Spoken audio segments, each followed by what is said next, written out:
See an airplane landing on the runway.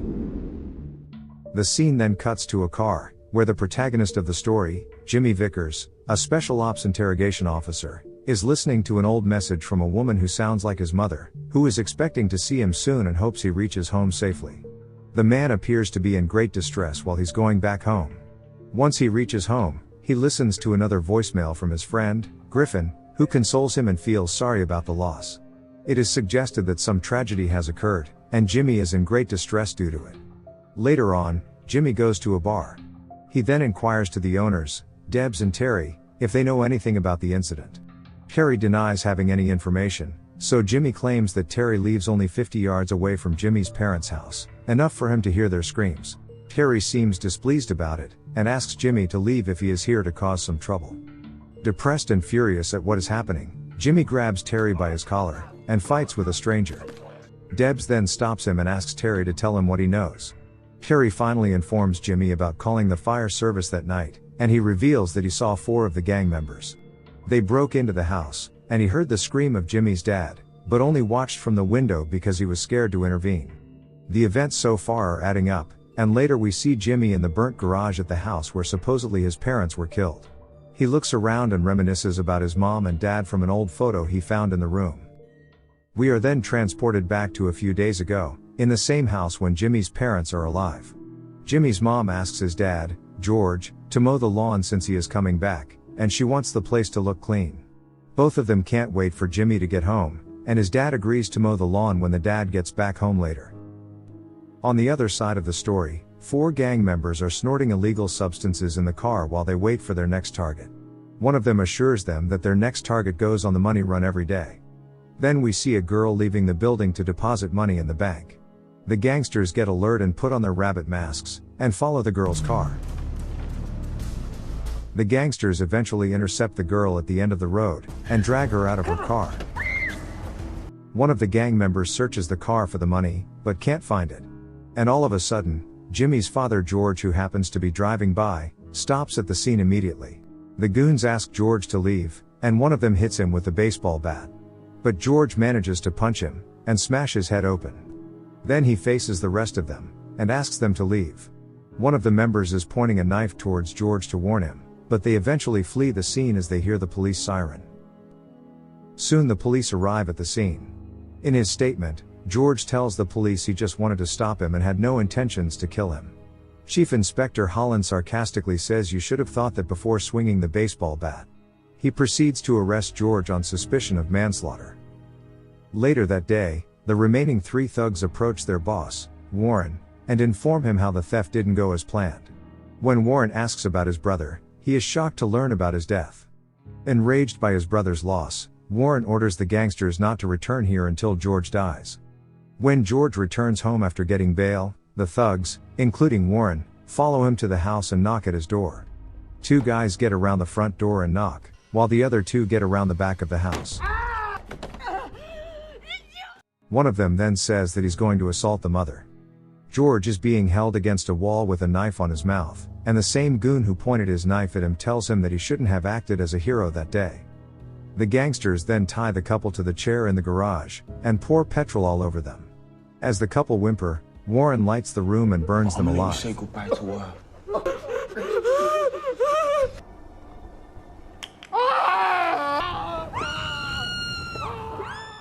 The scene then cuts to the present day, where Jimmy is standing in the same burnt garage.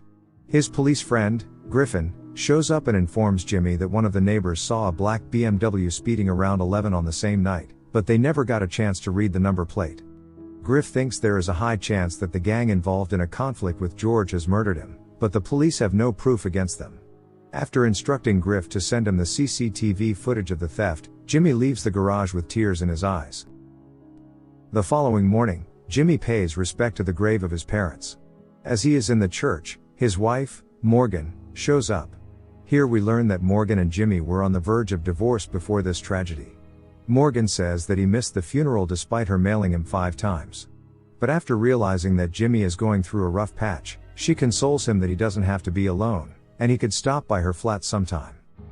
The following day, Griff arranges a meeting with Jimmy, and tells him that the black BMW belongs to Warren, who according to the investigation is the brother of Warren, accidentally killed by George that day. He then provides Jimmy with the CCTV footage of that robbery. At night, when Warren leaves the gym, someone bumps into his car from behind. He gets out of his car, only to find Jimmy waiting inside the car behind, and starts badmouthing the wrong guy. What the fuck? Jimmy, belonging to Special Ops, takes little to no time to overwhelm Warren and knocks him out. When Warren wakes up afterwards, he finds himself tied to the front seat, with Jimmy spilling the petrol all over his car. Jimmy reminds him about the couple he murdered 2 weeks ago, and Warren explodes in anger, claiming he did the right thing. Instead of repenting for what he did, he explains to Jimmy how he sexually assaulted Jimmy's mother that night.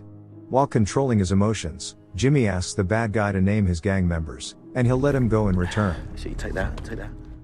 Once Warren writes down the names, Jimmy lights a cigarette. Let me go! Hey, man!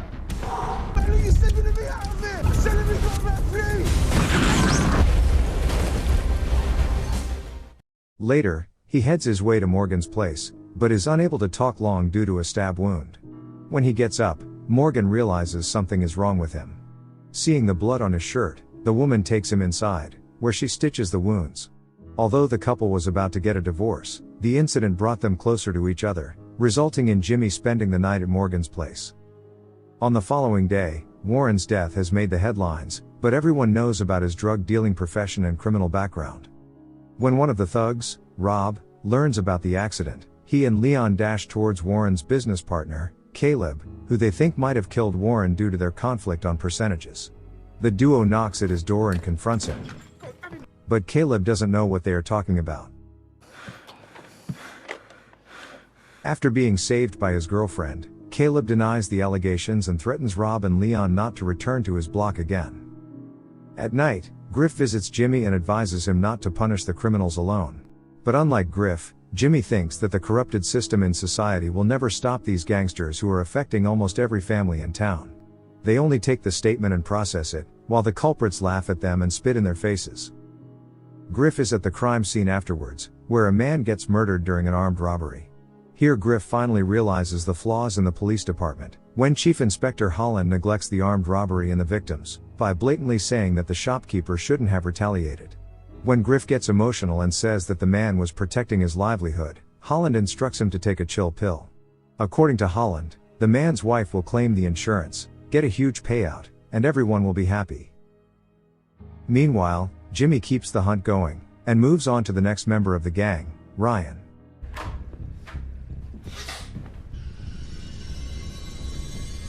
Come on, then!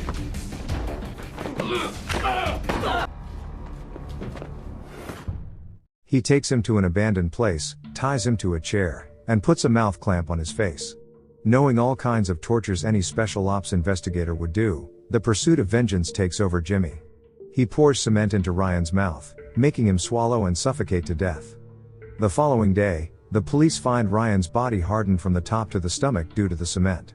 DCI Holland shows strong interest, and believes this is the case that can give him a decent promotion.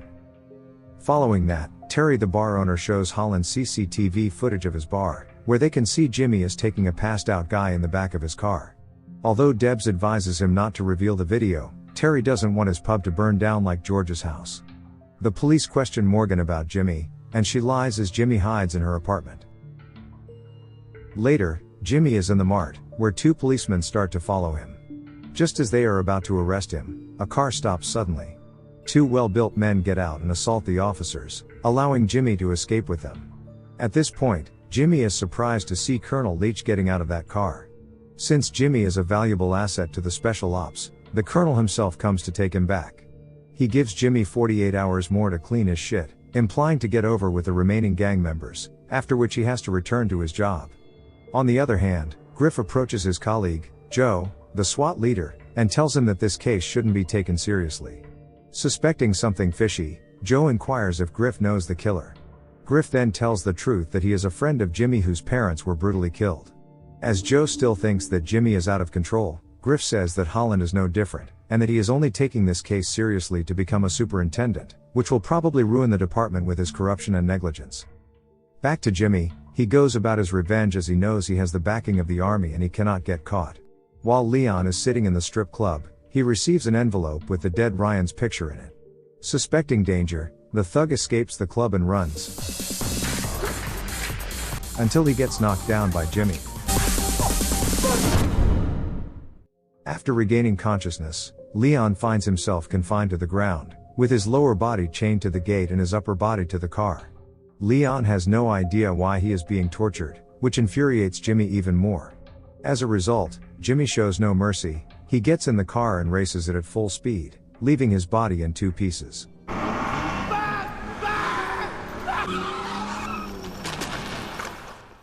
On the next day, Colonel Leach runs into DCI Holland in a restaurant.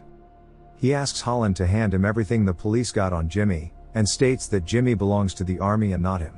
Hearing this, Holland refuses that if the colonel takes the law into his hands, he belongs in jail. Colonel Leach then goes on to explain Jimmy's courage by recalling an event from 2009.